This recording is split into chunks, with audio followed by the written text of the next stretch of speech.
How to deal with difficult situation in life. दोस्तों, हम सबकी ज़िंदगी में कई बार ऐसी डिफ़िकल्ट, अर्जेंट या इमरजेंसी सिचुएशन आ जाती है जिसका सॉल्यूशन बहुत ही चैलेंजिंग होता है। कभी कभी ये सॉल्यूशन लाइफ चेंजिंग और लाइफ डिस्ट्रॉइंग भी हो सकता है, लेकिन हमें लगता है कि इस सॉल्यूशन के अलावा कोई और सॉल्यूशन है ही नहीं हमारी प्रॉब्लम का। लेकिन अगर ऐसे समय में भी हम पेशेंस रखें और अपना प्रेजेंस ऑफ माइंड रखें तो हमारे दिमाग के पास ज़रूर एक इजी सॉल्यूशन होता है उस डिफ़िकल्ट सिचुएशन से बाहर निकलने का। इसका एक बहुत बड़ा एग्जाम्पल सामने आया 2020 में औरंगाबाद के एक गवर्नमेंट हॉस्पिटल में, जहां पर एक 22 साल की फीमेल ने ट्विंस को जन्म दिया। लेकिन ट्विंस को जन्म देने के बाद भी उनकी ब्लीडिंग नहीं रुकी, बहुत हैवी ब्लीडिंग होती रही। डॉक्टर्स ने बहुत ट्राई किया, लेकिन उसके बाद भी ब्लीडिंग नहीं रुकी। तो ये डिसीज़न लिया गया कि लेडी के यूट्रस को निकालना पड़ेगा। जी हाँ, आप समझ सकते हैं कि एक औरत जिसने ट्विन को जन्म दिया है, उसके बाद उसके यूट्रस को निकालना कितना पेनफुल होगा उस लेडी के लिए और उस पूरी फैमिली के लिए। लेकिन उसी वक्त जब एक दूसरी सर्जरी के लिए प्रिपरेशन हो रहा था, वहाँ की नर्स थी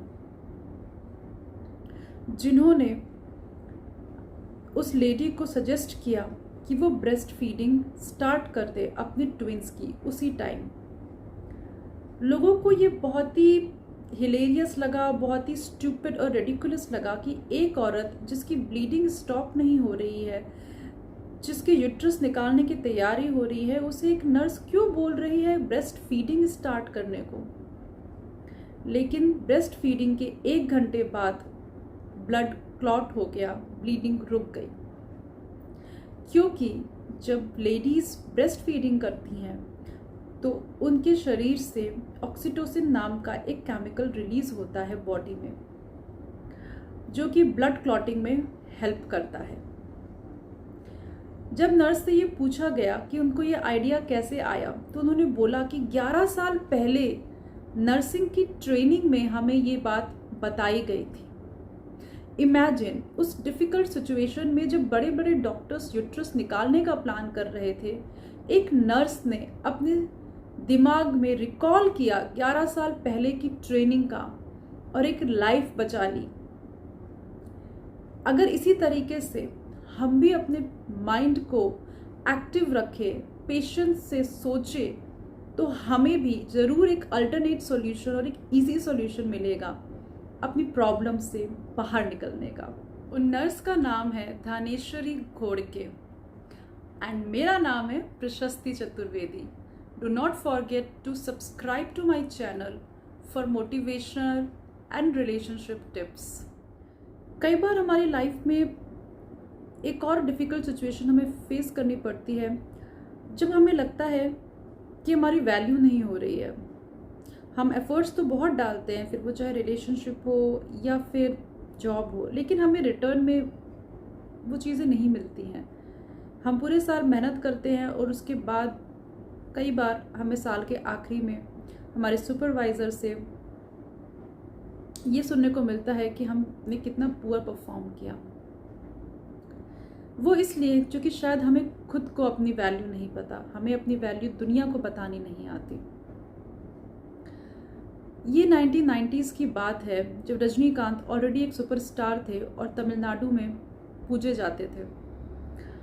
वो ट्रैफिक में थे, तब पुलिस ने उनकी गाड़ी को रोक दिया और बोला कि आप आगे नहीं जा सकते, क्योंकि सीएम जयललिता जी का गाड़ियों का काफिला निकलने वाला है और ट्रैफिक इसलिए रोक दिया गया है। रजनीकांत जी ने बोला, मुझे जाने की ज़रूरत है, कितनी देर लगेगी उनको आने में? अभी पुलिस वाले ने जवाब दिया, आधे घंटे तो लगेंगे।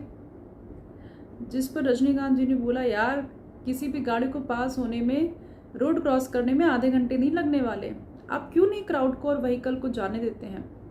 लेकिन पुलिस वाले ने उनकी एक नहीं सुनी। रजनीकांत जी ऑलरेडी इरिटेट हो चुके थे जयललिता जी की क्वीन साइज लाइफस्टाइल से, वीआईपी शिप से, रोड ब्लॉकेज से। वो अपनी गाड़ी से उतरे और पास में जाके सिगरेट पीने लगे। बस फिर क्या था, रोड ब्लॉक ऑलरेडी हो गई, रास्ता जाम हो गया, भागा दौड़ी मच गई, पूरा क्राउड उनके ऊपर टूट पड़ा उनसे मिलने के लिए। सब कुछ मेस्ड अप हो गया, पूरा कैओस सिचुएशन हो गई।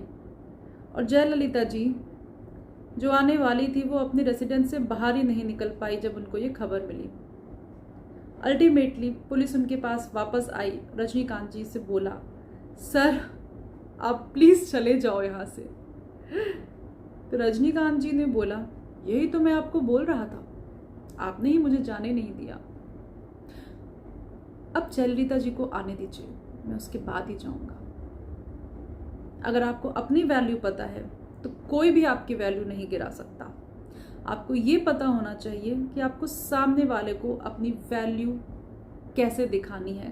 दूसरी डिफ़िकल्ट सिचुएशन जो हम सब बहुत ज़्यादा फेस करते हैं, जब कोई हमें ह्यूमिलिएट करने की कोशिश करता है।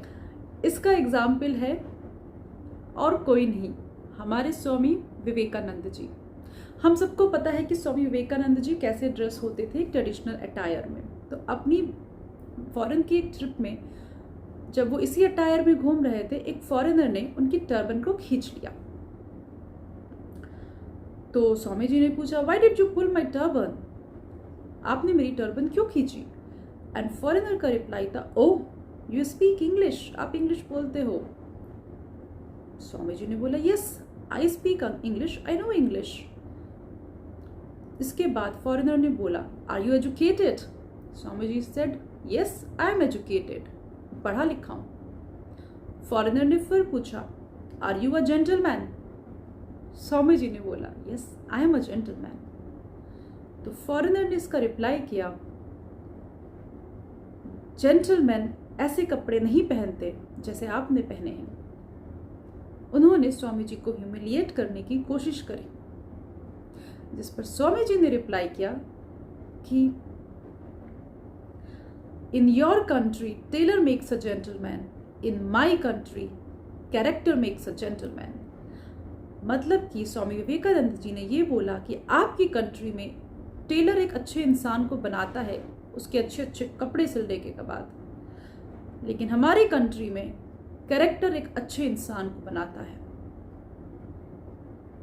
तो जब आपको भी कोई आपकी ह्यूमिलिएट करने की कोशिश करे, आपकी कंट्री, आपके रिलीजन, आपके कलर, आपके लुक्स के लिए, आपके एजुकेशन के लिए, तो हमेशा उस चीज के लिए प्राउड हो जहां से आप बिलोंग करते हो, और उन्हें ऐसा रिप्लाई दे जिससे कि वो आपको कभी फिर परेशान ना कर पाए। Hope this video has been helpful to you people.